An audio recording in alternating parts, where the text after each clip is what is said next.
નમસ્તે વિદ્યાર્થી મિત્રો, આજે આપણે ગુજરાતી વિષયમાં ધોરણ 10 માં પાઠ 16 એના વિશે જોઈશું. પાઠ 16 જેનું નામ છે ગતિભંગ.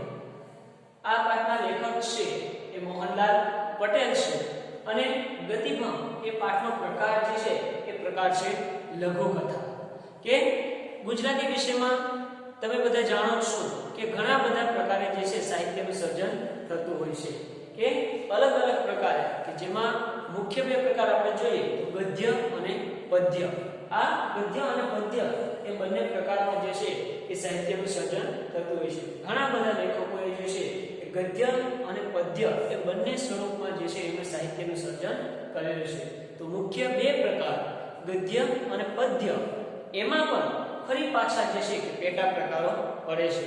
જેમ કે પદ્ય હોય તો પદ્યમાં મહાકાવ્ય વગેરે છે, કે મહાકાવ્ય, સોનેટ, ગઝલ, એવા અલગ અલગ ઘણા બધા પ્રકાર જે છે એ ઘણા બધા પ્રકારો એમાં પડે છે. એવી જ રીતે ગદ્ય સ્વરૂપ હોય તો ગદ્ય સ્વરૂપમાં નવલકથા, નવલિકા, ટૂંકી વાર્તા, નિબંધ, આત્મકથા, આવા ઘણા બધા પ્રકારો જે છે એ ઘણા બધા પ્રકારો ગુજરાતી સાહિત્યના ગદ્ય સ્વરૂપની અંદર રહેલા છે.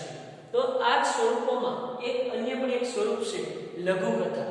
તો લઘુકથા કે લઘુકથાની અંદર એ રીતનું સાહિત્યનું સર્જન હોય કે એમાં કોઈ આખી ઘટના કે કોઈ આખા જીવન કે કોઈ આખી ઘટના વિશેની માહિતી હોતી નથી, પણ કોઈ એક જ પ્રસંગ કે કોઈ એક સ્થળે બનેલી નાની અમથી ઘટના હોય, એ ઘટનાનું જેમાં વર્ણન હોય છે એટલે કે ટૂંકું વર્ણન હોય છે, એનું નામ જ છે લઘુકથા.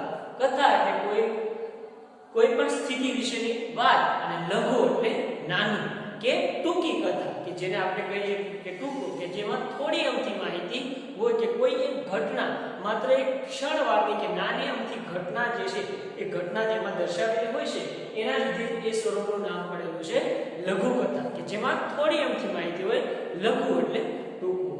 તો એવું જ અહીંયા આપણે જે પાઠ આપવામાં આવ્યો છે ગતિભંગ, એનો પ્રકાર પણ છે લઘુકથા. કે આ લઘુકથામાં એવું છે કે એમાં જે છે કે બંને બે વ્યક્તિ હોય છે અને એ બંને વ્યક્તિ જે છે એ ધીમે ધીમે રસ્તે ચાલ્યા જાય છે. કે એમાં રાજપૂત સ્ટેશનનું નામ આપવામાં આવ્યું છે કે આ સ્ટેશનને શું છે કે એને ગાડી પકડી અને પોતાના વતન જે છે એ પોતાના વતન એમને જવું છે. પણ હવે બંને પતિ પત્ની બંને ચાલતા જાય છે. એમાં અચાનક એનો પતિ જે છે એ આગળ ચાલ્યા જાય છે અને એની પત્ની પાછળ ચાલતી આવે છે. પણ જેમ જેમ થોડા આગળ જાય કે થોડી વારમાં બને છે એવું કે પત્નીના ચાલવાનો અવાજ જે છે એ પતિને હવે ધીમે ધીમે ઓછો સંભળાય છે. તો એ આગળ ને આગળ ચાલ્યો જાય કે જેવો પત્નીનો ચાલવાનો અવાજ સંભળાતો બંધ થાય છે તો તરત જ એ પાછું ફરી અને જુએ છે.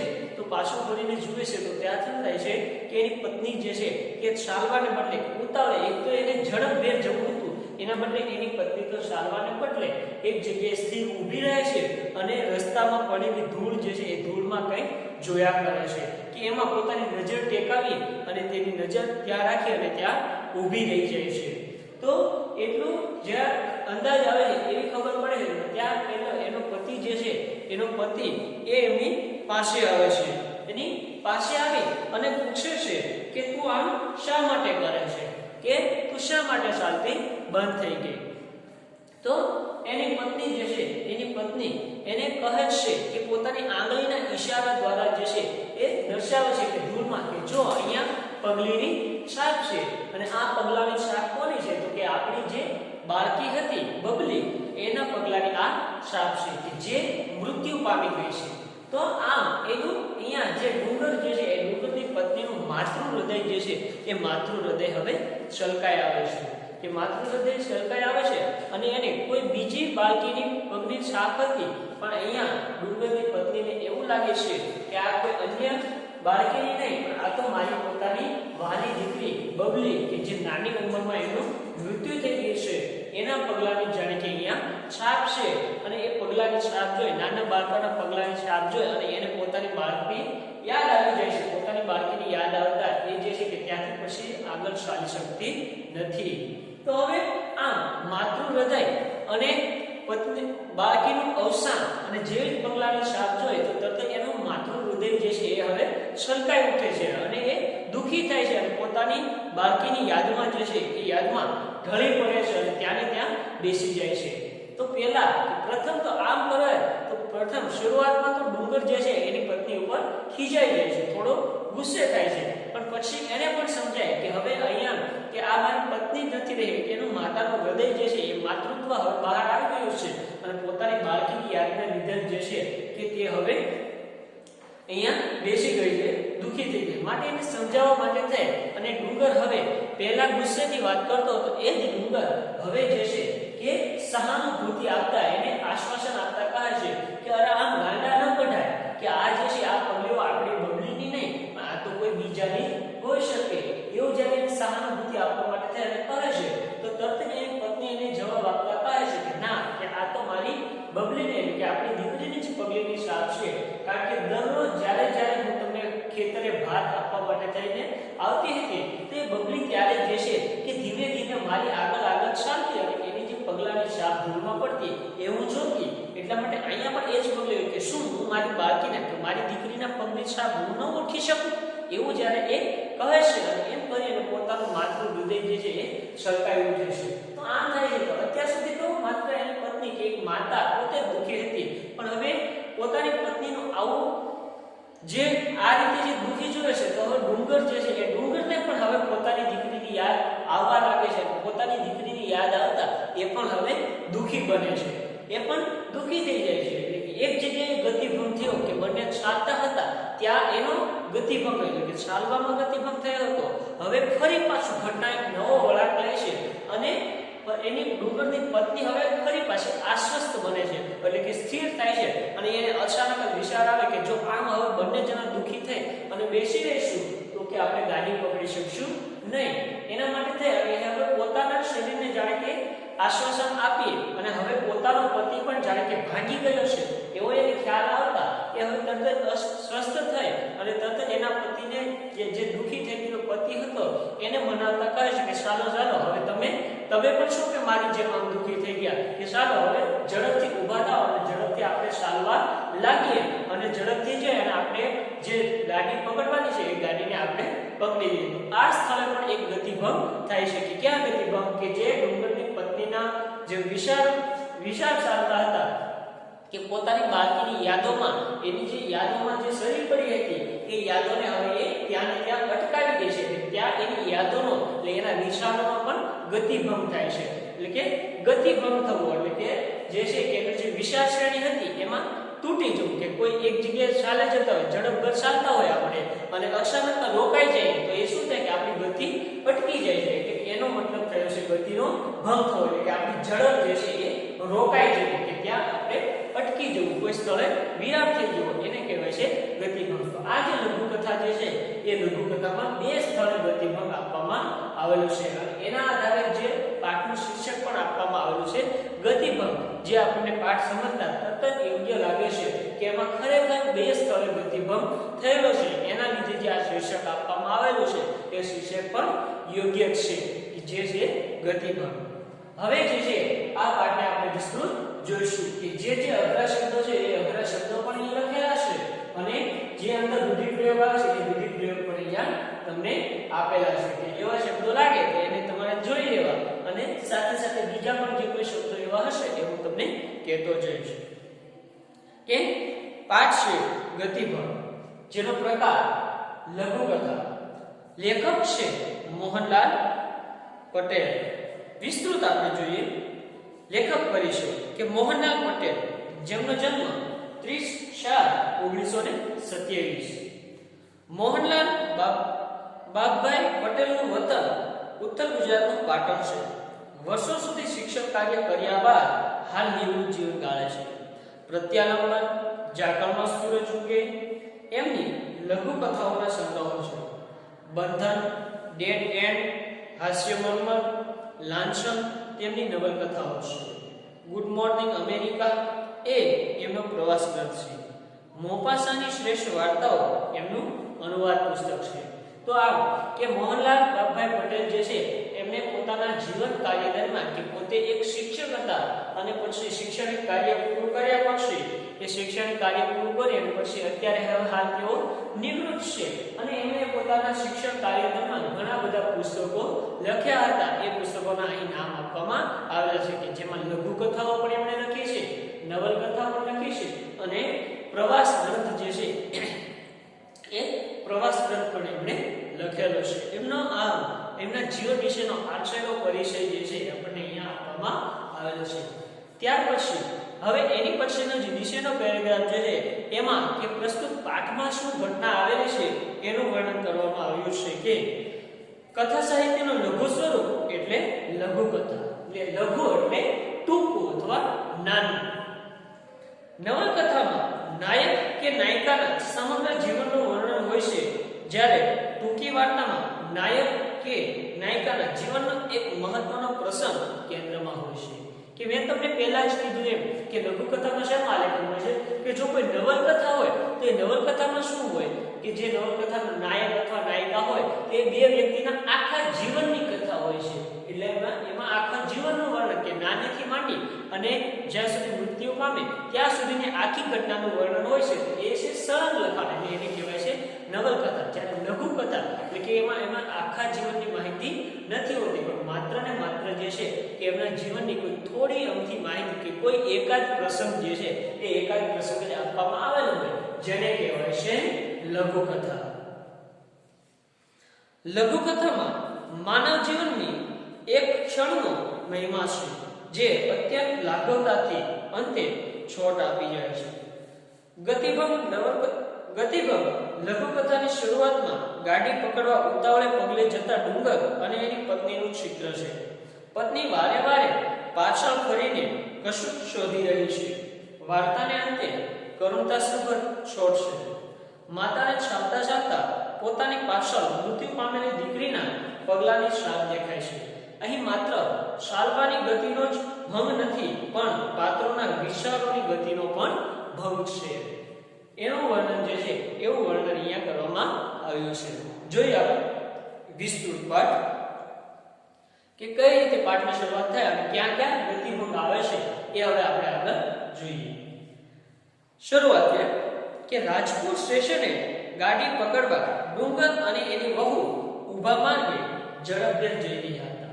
વહુ એટલે કે એની પત્ની, કે એક વ્યક્તિ છે ડુંગર અને એની પત્ની એ બંને ઝડપભેર એટલે કે ઉતાવળી ચાલે કે ઝડપથી જે છે કે તેઓ ચાલી રહ્યા હતા. ક્યાં જવું હતું એને? રાજપુર સ્ટેશનથી એને ગાડી એટલે કે ટ્રેન જે છે એને પકડવાની હતી અને ત્યાંથી પોતાના ગામને જવું હતું. એટલા માટે હવે થોડું મોડું થઈ ગયું હતું, સમય વધારે આવ્યો હતો અને ગાડી આવવાનો સમય થઈ ગયો હતો એવો ખ્યાલ આવતા હવે આ બંને પતિ પત્ની જે છે ઉતાવળા પગે ઝડપભેર એટલે કે ઉતાવળા પગે જે ઉતાવળી ચાલે જે છે એ બંને ચાલતા જઈ રહ્યા હતા.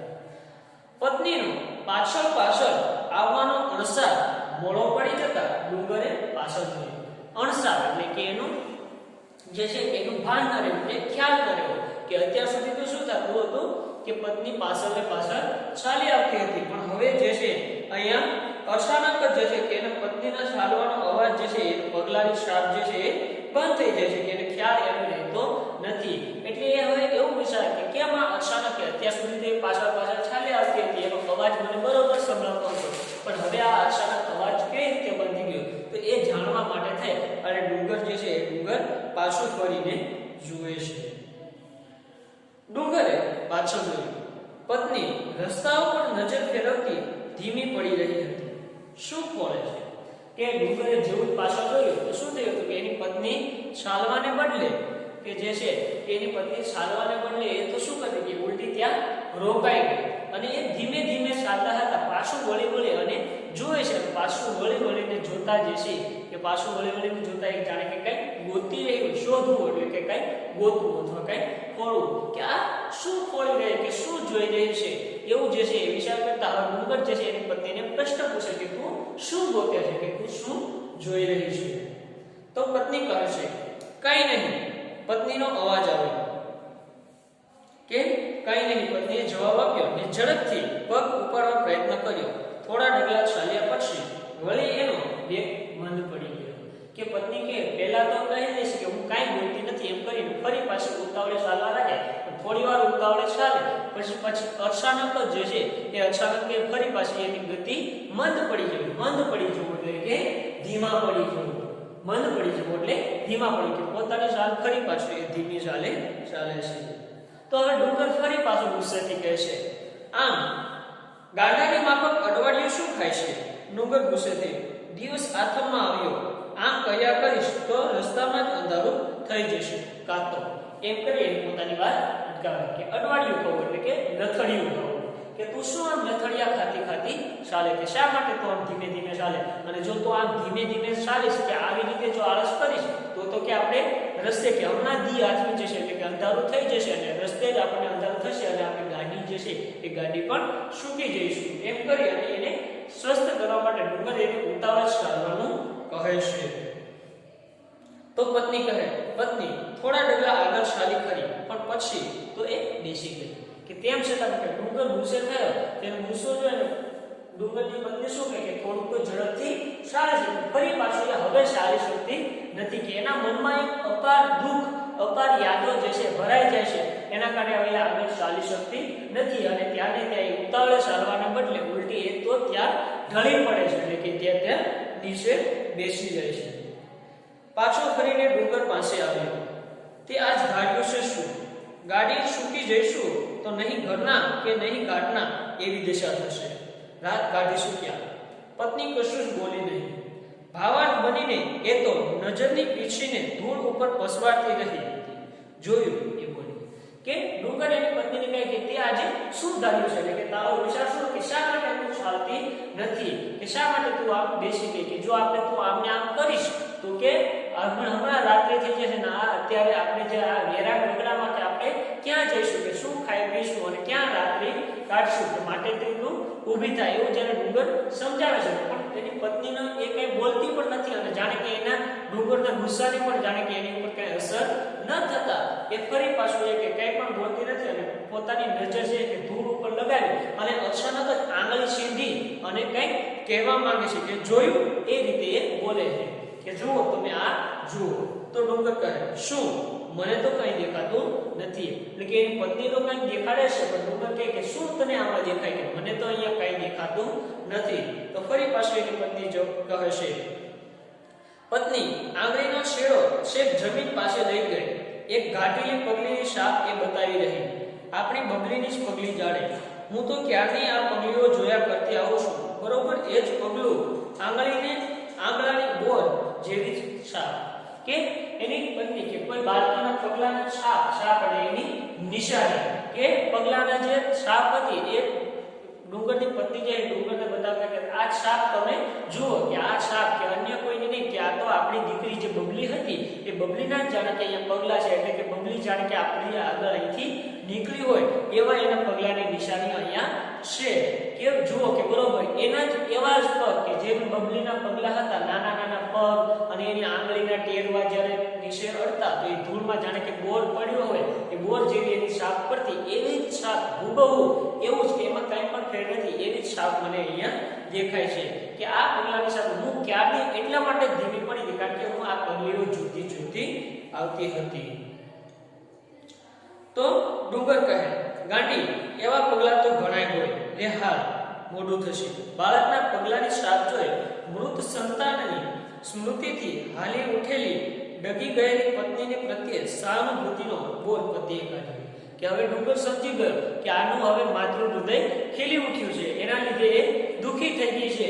એટલા માટે કહે છે કે હવે એને સ્વસ્થ કરવા માટે તે ગુસ્સો કરવાને બદલે એને નિરાતે કહે કે અરે ગાંડી કે તું આવા ગાંડા ન કાઢે, કે આવી યાદોમાં તું ન પડે, કે આવા તો ઘણા બધા બાળકો હોય છે દુનિયામાં, ઘણા બાળકો હોય અને એના પગલાની છાપ પણ આવી હોય છે. માટે કે એના માટે થઈ અને આપણે આપણી દીકરીની યાદમાં પડીને આમ ગાંડા થઈ અને બેસી ન રહેવા, કે હવે તું ઝડપથી ઊભી થા અને આપણે ઝડપથી ગાડી પકડીએ. એવી સહાનુભૂતિ જે છે એવી સહાનુભૂતિ આપે એટલે કે એને હિંમત જે છે એ હિંમત એને આપે છે. તો ફરી પાછી એની પત્ની બોલે છે, પત્ની બેસી જ રહી. એ બોલી, ખેતરે જતા અને આવતા આગળ દોડી જતી બગલીની પગલીઓ મારે હૈયે જડાઈ ગયેલી છે. આ એ જ પગલીના બીબામાં પત્નીની નજર ઢળી હતી. ડુંગર એકવાર પત્નીના મુખ સામે જોઈ રહ્યો અને પછી પોતાની નજર ગગનના કોઈ માર્ગ તરફ વાળી લીધી.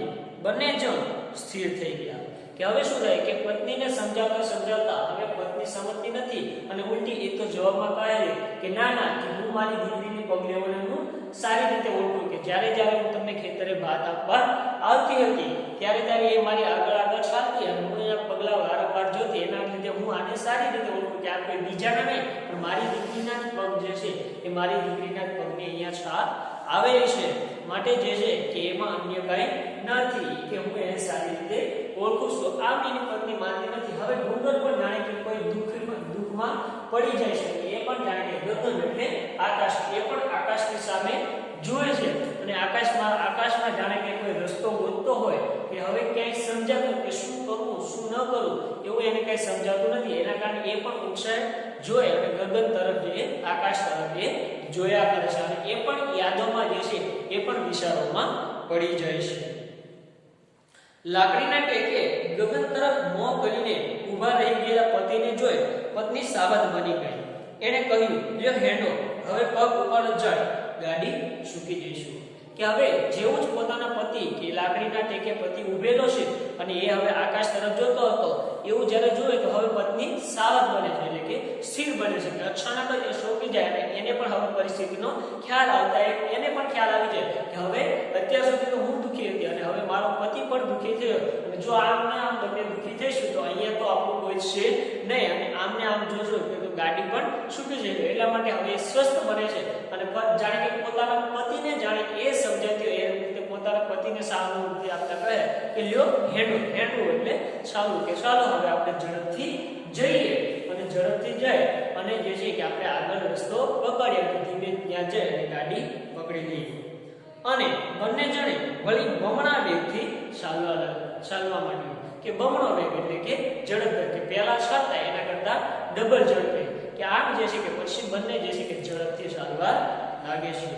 આમ જે છે આ લઘુકથા અહીંયા કે જે ગતિભંગ એમાં થયેલો છે એની વાત અહીં કરવામાં આવેલી છે. પ્રસ્તુત નવલકથા જે છે એ વિકલ્પ નામનો જે લઘુકથા સંગ્રહ જે છે એ વિકલ્પ નામના લઘુકથા સંગ્રહમાંથી આ લઘુકથા લેવામાં આવેલી છે. આ લઘુકથાનો સ્વાધ્યાય જે છે એ સ્વાધ્યાય તમારે પાકી બુકમાં લખવાનો અને એના ફોટા જે છે હોમવર્ક બુકમાં મોકલી દેવાના. એ જ તમારો આજનો હોમવર્ક. જય શ્રી રામ.